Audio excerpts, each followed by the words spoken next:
Hey everybody, this is something I've never seen before. This is like a strip mall apartment complex, and you can see that there are apartment buildings above. We're in a whole street full of these old style apartments. I've shown this kind of stuff before, so I wasn't really going to turn the camera on, but this one over here really caught my eye. Look at this, there's the apartment level above, and then down here is a courtyard. And you can see that there were once all kinds of stores here. Yamanaka, some sort of a business there. Looks like it's a defunct. Over here they were selling tobacco, and they have all the awnings. There's a barber pole over there. I don't know if any of these are still in operation. I kind of doubt it. Another one over here. Look at just how run down everything is. Wow, look at that building. Goodness gracious me. Some laundry out there. I mean, really, sometimes some places in Japan, these older places, here's the mailbox. Look at the red X's. No. I guess those mean nobody lives there, nobody lives there, nobody lives there. I'm surprised there's so many without an X. Sometimes these places in Japan, really, you just wonder how you can muster any fortitude to move on. And I've lived in places like this. My first apartment on my own in Osaka was something similar to this. And it doesn't mean they're not good places. Sometimes some of the best people you'll find ever in Japan live in places like this. So really, my wife and I had a conversation last night. We'll just tour through here and then I'll talk about that. Old rundown businesses through here. Nothing going on in there anymore.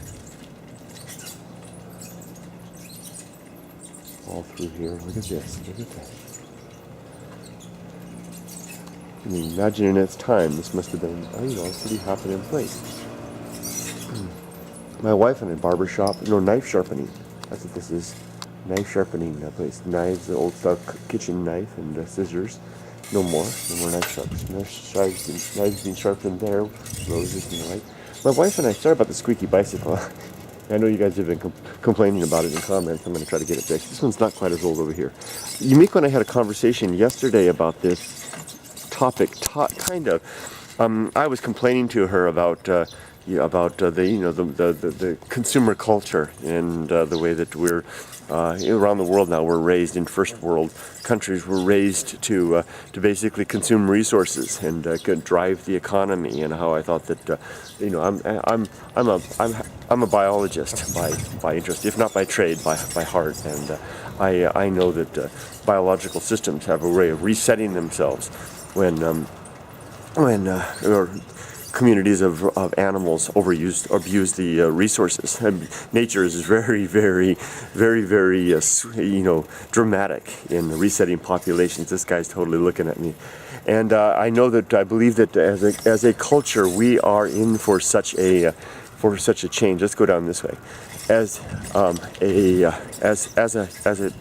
As a species, we are in for such a change if we don't adjust the way that we're utilizing the Earth's limited resources. And she was telling me, but that's what people do. If people work less, saying we got to start off by working less. Work less and consume less. And she said, well, people work less, they'll just have more time to buy more things. And I said, yeah, that's under the frame of mind that we have now. But if we can change the frame of mind so that we don't think of our free time as time to consume, but as time to do other things, such as cogitate and learn, and utilize the internet, for example, which is, for the most part, a nearly free resource for most. I mean, it does cost some money to access it, but it's nominal. And you can do so much there. You guys, I think you guys get the idea. Turn away from, and I told her, TV trains us from an early age to compete with the Joneses and to spend our free time one-upping ourselves against the competition, which is our neighbors, and spending. So that if we can get away from that and reduce our population, it's an old story. You've heard this stuff before. Then we can back ourselves away from the brink. And she said, but people don't want to live like that. And I said, but look at your parents. My wife, and I'm not saying that I'm right and she's wrong. She's typically right, but I think that I had a point this time. I said, look at your parents, her mother and father, who are Showa era children. They were raised post-war. They were raised where their values are to be good community members, and they want nothing more in life than to just be good neighbors, to be honest, decent people, and they want nothing more out of life. They spend their free time not spending money. They've never had a credit card. They've never spent much of anything. They've lived a very humble, simple life. And I'm not saying we all have to live like that, but that embodies the type of community. I want to structure that. Take that and couple that with an eager sense, because there's some negatives to that as well. That lifestyle in Japan is also very limiting. It causes people to basically close up in some ways and never expand beyond what is the accepted norms.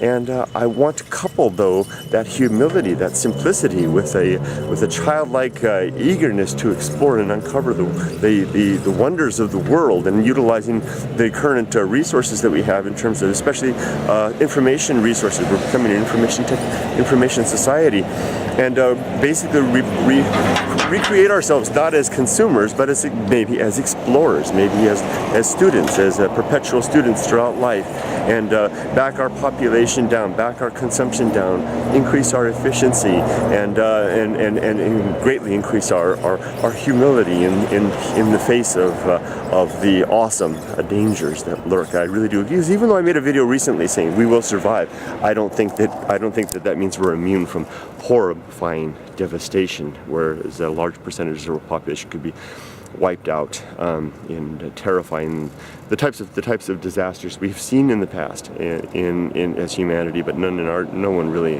alive now. And I'd like to forestall that, back us away from that. So how did I get started in all of this from an apartment building? See how just one little grain can go off into something else. I'll sign up for now. There's people at that. I don't want them to think I'm filming them, but who knows. See you later, guys. Bye bye.